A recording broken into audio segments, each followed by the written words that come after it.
कहानी की शुरुआत में हमने देखा कि यूएसए का एक फाइटर जेट जब अफगानिस्तान में उड़ रहा था तो अचानक ही कुछ दुश्मनों ने उन पर एक मिसाइल दाग दी। टेरी जो कि प्लेन उड़ा रहा था उसने तुरंत फाइटर जेट का डिफेंस सिस्टम एक्टिवेट किया, लेकिन बदकिस्मती से मिसाइल फिर भी उनके जेट पर आ लगी। प्लेन पूरी तरह कंट्रोल से बाहर हो चुका था और अब जिंदा रहने का सिर्फ एक ही तरीका है, प्लेन से नीचे कूद जाना। वह अपने साथी के पास गई तो टेरी ने उससे माफी मांगी क्योंकि वह उन दोनों को उस मुश्किल से बाहर नहीं निकाल पाया। ये सुनकर केट की आंखें भर आई। अब उसका सिर्फ एक मकसद था, किसी भी तरह रेस्क्यू टीम से बात करना। उधर दूसरी तरफ बाकी अफगानी फाइटर्स ने देखा कि उनका लीडर अभी भी जिंदा है। साथ ही उन्हें यह भी पता चला कि अमेरिकन फौज वहां से फरार हो गई थी। कुछ देर तक चलने के बाद केट को दूर से दुश्मन की गाड़ियों का एक पूरा काफिला नजर आया जिन्होंने पूरे इलाके को घेरा हुआ था। केट ने तुरंत फैसला किया कि यहाँ रुकना खतरनाक है, इसीलिए वह छुपने के लिए पास के एक बंकर की तरफ भागी। लेकिन बंकर तक पहुंचने से पहले ही दुश्मनों ने उसे देख लिया और उस पर धुआंधार फायरिंग शुरू कर दी। उनके लीडर ने तो केट के ऊपर एक मिसाइल फायर की, लेकिन वह किसी तरह बच निकली। फिर जैसे ही धुआं साफ हुआ तो केट ने देखा कि धमाके की वजह से बंकर का दरवाजा खुल गया था। अब केट बिना एक भी सेकंड गवाए बंकर के अंदर घुस गई। तभी एक दुश्मन उसके पीछे दरवाजे तक आ गया तो केट ने अपनी पिस्तौल से उसे मार गिराया। खैर, इसके बाद केट ने देखा कि वह ऐसी सीढ़ियों के सामने खड़ी थी जो शायद सैकड़ों मीटर गहरी है, लेकिन उसके पास कोई चारा तो था नहीं, इसलिए उसने नीचे उतरने का फैसला किया। उसे कुछ भी समझ नहीं आ रहा था कि यह कैसी जगह है, पर फिर भी वह धीरे धीरे आगे बढ़ रही थी। तभी पीछे से उसे दुश्मनों के आने की आहट सुनाई दी तो बाहर का रास्ता ढूंढने के चक्कर में केट और अंदर चली गई।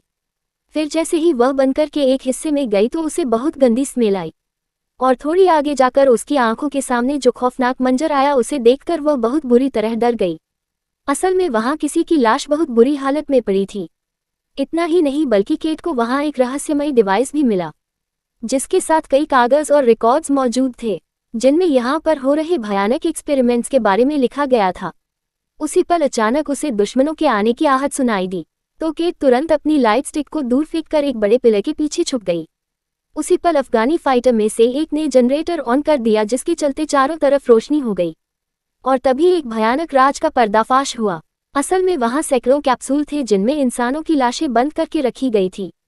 अब जैसे ही दुश्मनों का ध्यान हिला तो इस मौके का फायदा उठाते हुए केट ने अपनी फाइटिंग स्किल्स का इस्तेमाल करके अचानक उनमें से एक की बंदूक छीन ली।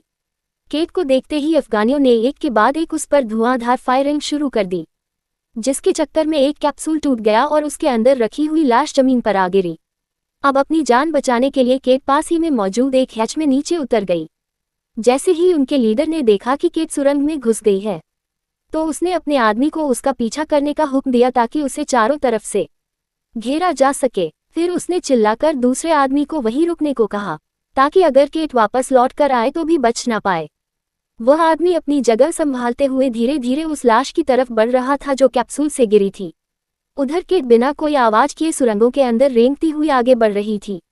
जैसे ही उसके पास एक दुश्मन हैच की जांच करने आया तो केट बिल्कुल पत्थर की तरह जमकर खड़ी हो गई। इसी दौरान जो आदमी पहरा दे रहा था उसने सोचा कि गिरी हुई लाशों को एक पर्दे से ढक देता हूं।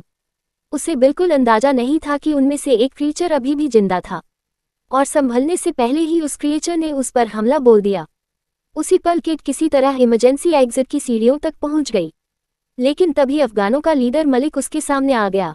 उधर दूसरे फाइटर ने अपने साथी की लाश देखी जिसे वह भयानक क्रिएचर नोचन नोचकर खा रहा था। अब वह डर के मारे जोर जोर से अपने सरदार को मदद के लिए बुलाने लगा। इसी मौके का फायदा उठाते हुए केट ने अपनी फ्लेयर गन से उस आदमी के सीने पर गोली चला दी। फिर तुरंत ही उसने जमीन पर गिरी दुश्मन की राइफल उठाई और एक एक करके सभी को मार डाला। इसके तुरंत बाद केट ने वहां एक ग्रेनेड फेंक दिया और सीढ़ियों पर चढ़ने लगी। फिर जैसे ही केट ऊपर तक पहुंची तो अचानक एक अफगान ने उसका पैर पकड़कर उसे खींच लिया। केट संभल भी नहीं पाई कि उतने में उस आदमी के चेहरे पर वह भयानक क्रीचर टूट पड़ा और उसे भी निगलने की कोशिश करने लगा। ये सब देखकर केट बहुत ज्यादा घबरा गई और बाहर की तरफ भागने लगी। क्रीचर ने उसे पकड़ने की कोशिश की लेकिन केट किसी तरह बंकर से बाहर निकल गई। अब इस क्रीचर को अंदर ही कैद करने के लिए केट ने बंकर के दरवाजे को जंजीरों से बंद कर दिया, पर जैसे ही वह वहां से निकलने वाली थी तो एक और दुश्मन उसके सामने आ गया। लेकिन जब उस आदमी ने देखा कि वह क्रीचर बंकर से बाहर निकलने की कोशिश कर रहा है तो वह डर के मारे वहां से भाग निकला। तब केट भी अपनी जान बचाकर फरार हो गई, लेकिन कुछ दूर जाते ही अपनी गहरी चोट की वजह से वह जमीन पर गिर पड़ी। इस दर्द को सहने और चलना जारी रखने के लिए उसने दवाई का सहारा लिया। फिर कुछ दूर जाने पर अचानक फौजियों की गाड़ी उससे जा टकराई। जैसे ही फौजियों को एहसास हुआ कि यह तो उनकी ही साथी है तो वह तुरंत उसकी मदद के लिए दौड़े। फिर अगले दिन केट को आर्मी कैंप में ले जाया गया। वहां उसकी मुलाकात यहाँ के मेजर रॉय से हुई, तो केट ने उसे समझाने की कोशिश की कि उस बंकर में कुछ बहुत ही गलत हो रहा है। वहीं दूसरी ओर हम देखते हैं कि बंकर के गहरे अंधेरों में उन भयानक जीवों ने एक दूसरे को आज़ाद कर लिया था। फिर धीरे धीरे सब एक जगह इकट्ठा हुए और बाहर निकलने का रास्ता रोकने वाली उन जंजीरों को तोड़ने की कोशिश करने लगे। वहीं रात के वक्त सेरानो नाम का एक फौजी ड्वेन की जगह लेने आया, लेकिन जैसे ही वह आगे बढ़ा तो उसे पीछे से एक अजीब सी आवाज़ सुनाई दी। मुड़कर देखने पर उसे पता चला कि उसका साथी वहां से गायब हो चुका है। हैरानी और उलझन में सेरानो ने बैरिकेड के पास जाकर देखा कि आखिर हुआ क्या। उसी वक्त डेव को कैंप के अंदर फैलती हुई एक बेहद गंदी बदबू महसूस हुई और शक होने पर वह आसपास देखने निकल गया। तभी उसे दूर से वह भयानक क्रिएचर सीधा बेस की तरफ दौड़ते हुए नजर आए। तो डेव ने पूरी ताकत से चीखकर सबको बताना चाहा। अलार्म सुनते ही पूरी टुकड़ी ने अपना सामान उठा लिया और तुरंत लड़ाई के लिए तैयार हो गए।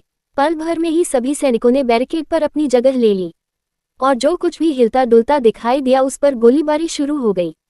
अब रॉय को पूरी तरह समझ आ गया कि केट सच बोल रही थी। उसने सार्जेंट टॉम को ऑर्डर दिया कि टुकड़ी की अगुवाई करो और सभी खतरनाक हथियारों का पूरी तरह इस्तेमाल करना।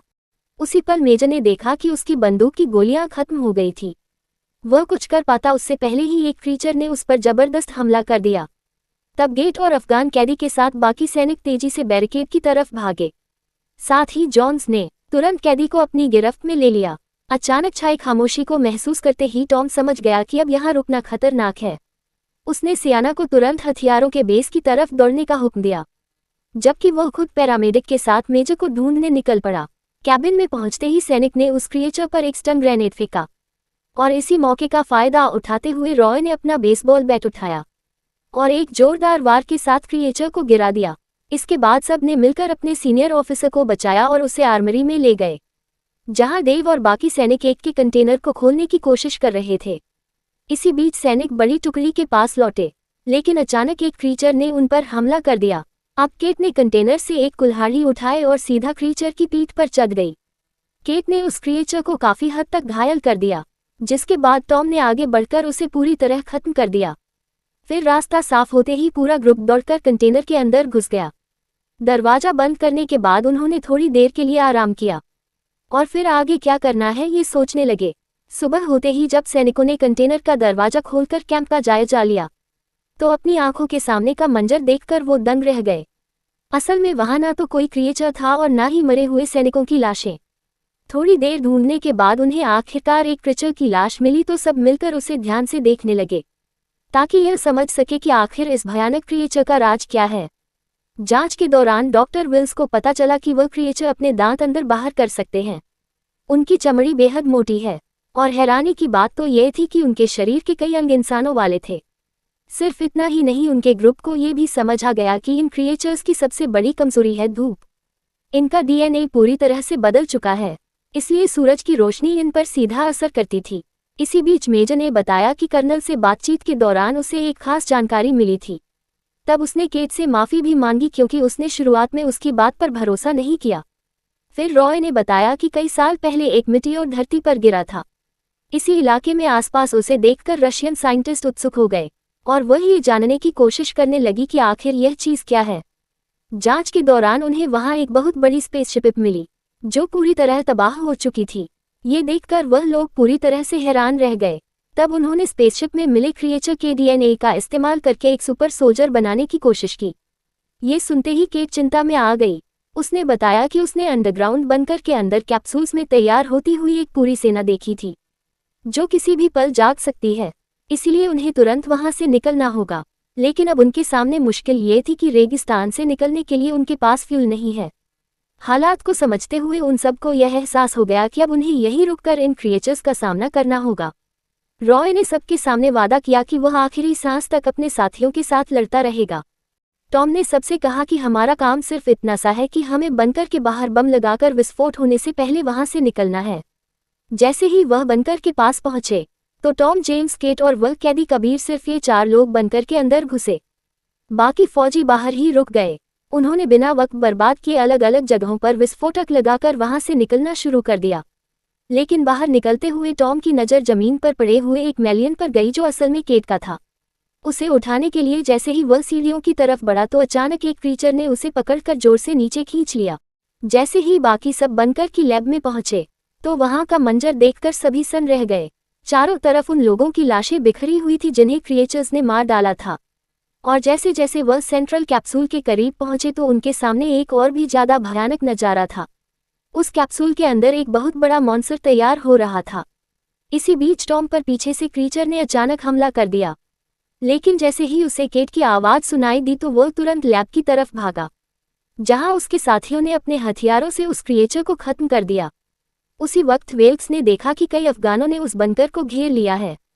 वह तुरंत व्हीकल के ऊपर लगे हुए हथियार तक चढ़ गया और बिना रुके उन पर फायरिंग शुरू कर दी ताकि खतरे को दूर रखा जा सके। उधर सियाना पर एक क्रीचर ने अचानक हमला कर दिया। वो आसपास पड़े सामान का इस्तेमाल करके अपने दुश्मन का सामना कर रही थी। गुस्से में वह लगातार वार करती रही और आखिरकार उसने क्रिएचर को खत्म कर दिया। लेकिन तभी पीछे से एक और क्रिएचर आया और उसके चेहरे के एक हिस्से को बुरी तरह नोच लिया। ये वार इतना भयानक था कि सियाना की मौके पर ही मौत हो गई। ये देखकर टॉम गुस्से से भर गया। उसने एक चाकू उठाया और डस्टबिन के ढक्कन को ढाल बनाकर क्रीचर से लड़ने लगा। वहीं जॉन सब इस सब से बहुत थक चुका था। उसने दरवाजे से हटकर अपना डेटोनेटर निकाला और अपने दोस्तों को बचाने के लिए खुद शहीद हो गया। इस जबरदस्त विस्फोट में उसके आसपास मौजूद सारे म्यूटेंट खत्म हो गए। धमाके की आवाज सुनते ही टॉम समझ चुका था कि अब वहां रुकना मौत को दावत देने के बराबर है। उसने तुरंत वहां से भागने का फैसला किया। वहीं एलिवेटर के अंदर केट, कबीर और डेव एक साथ मिलकर दर्जनों क्रिएचर्स का सामना कर रहे थे। अचानक एक क्रीचर ने अपनी बाजू से डेव के सर पर वार किया और वह वहीं पर ढेर हो गया। इसी बीच उनकी लड़ाई के दौरान कबीर को सीढ़ियों के ऊपर मिलिट्री व्हीकल दिखाई दिया। लेकिन तभी एक क्रीचर ने उसे पकड़ लिया और कबीर समझ चुका था कि अब उसका बचना मुश्किल है। उसने जोर से चिल्लाकर केट को प्लेटफॉर्म से कूदने को कहा। उसकी वजह से बिल्कुल एंड मौके पर केट की जान बच गई, जबकि एक जबरदस्त धमाके में कबीर और बाकी सभी क्रिएचर्स खत्म हो गए। कुछ सेकंडों बाद केट की मुलाकात टॉम से हुई। दूसरी तरफ विस्पर अभी भी कुछ दुश्मन जानलेवा हमला करने वाले थे, लेकिन आखिरी पल पर उनकी टीम वहां आ पहुंची और अपने हथियारों से सबको खत्म कर दिया। थोड़ी देर बाद उनके ग्रुप ने देखा कि मिलिट्री प्लेन एक न्यूक्लियर मिसाइल फायर कर रहा है। तब वो लोग तुरंत एक गाड़ी में बैठकर वहां से भागने की कोशिश करने लगे। आखिरकार एक बड़ा बम जमीन पर आ गिरा और रेगिस्तान के कई किलोमीटर के इलाके में सब कुछ तबाह हो गया। इस धमाके में मुश्किल से सिर्फ 3 लोग अपनी जान बचा पाए थे। वो ये समझ चुके थे कि यह हमला इस बात को यही दबा देने के लिए किया गया था और उन्होंने भी बिना पीछे देखे हमेशा के लिए उस जगह को छोड़ दिया। और यह कहानी यही खत्म हुई। मिलते हैं अगली वीडियो में।